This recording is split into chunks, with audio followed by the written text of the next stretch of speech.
Good morning everybody.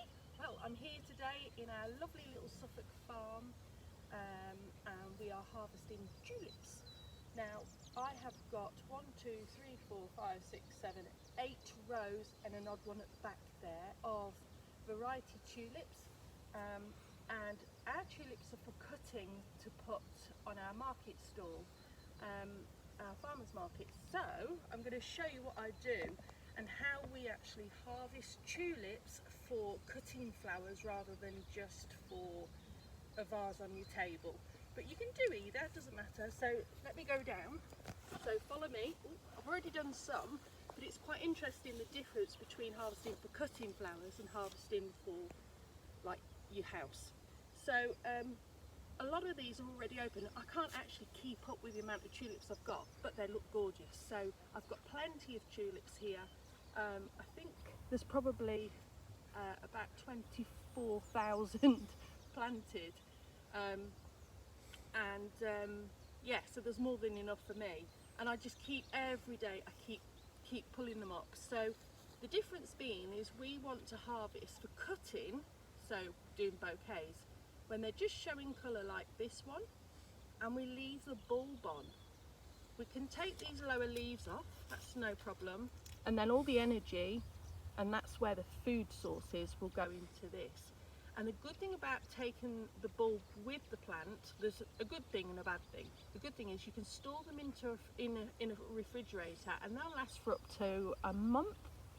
So if I've got a market next week or the week after, rather than letting them go over in the field, I can actually get them at this stage, which is the crucial stage for cutting flowers, keep the bulb on and put them in the fridge, just as they are, lay them flat in the fridge.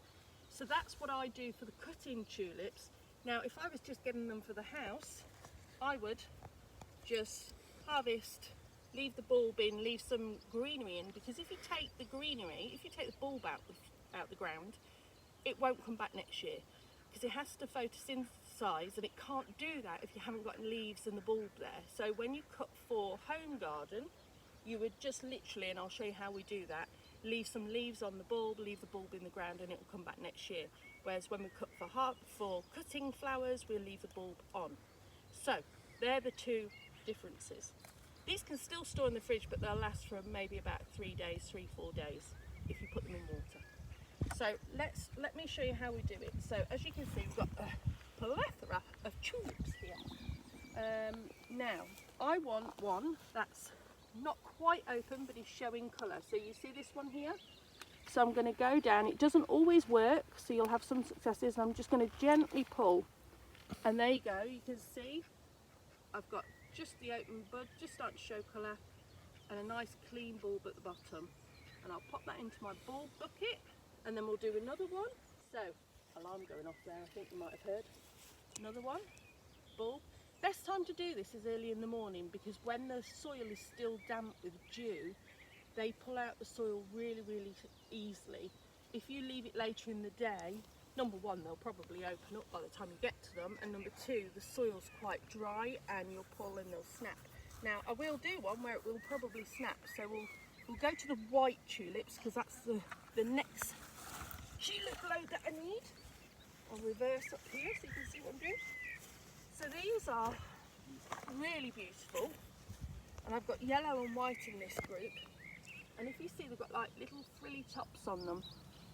So we'll take some of these. Now there you go. So that one, if you notice, a beautiful long stem, but it snapped.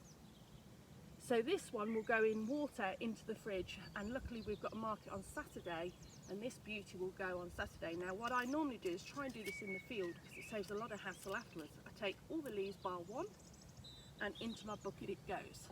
Best to put a bit of water in the bottom just so they're hydrated while you're harvesting. So I will harvest all these, and there's another one, and these ones do tend to do this, but as I have a market the weekend, it's not such a bad thing. That one came up nicely, and as you can see, sometimes you'll get an extra shoot.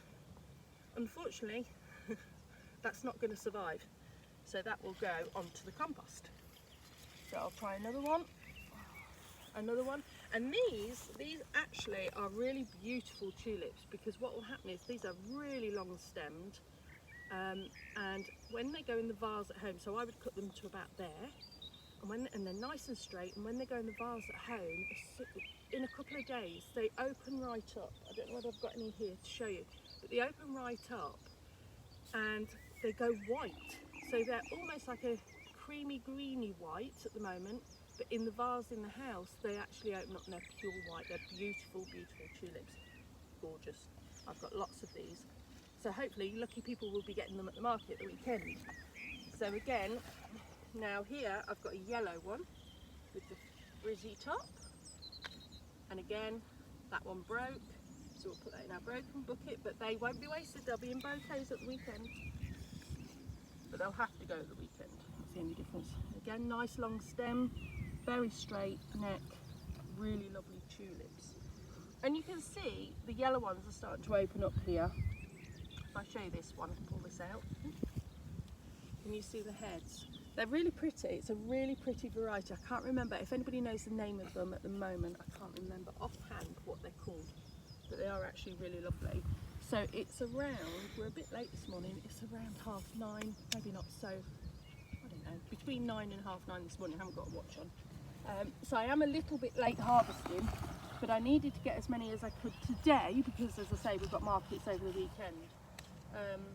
And so we want to get as many in the fridge as we can, and if we do this morning and night, we've just got an endless supply of tulips.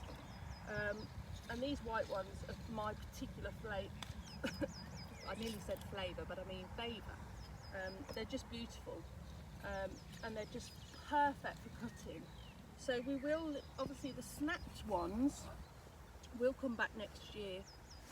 And so I will have extras, but I'm sure I'll be buying more tulips for next year anyway.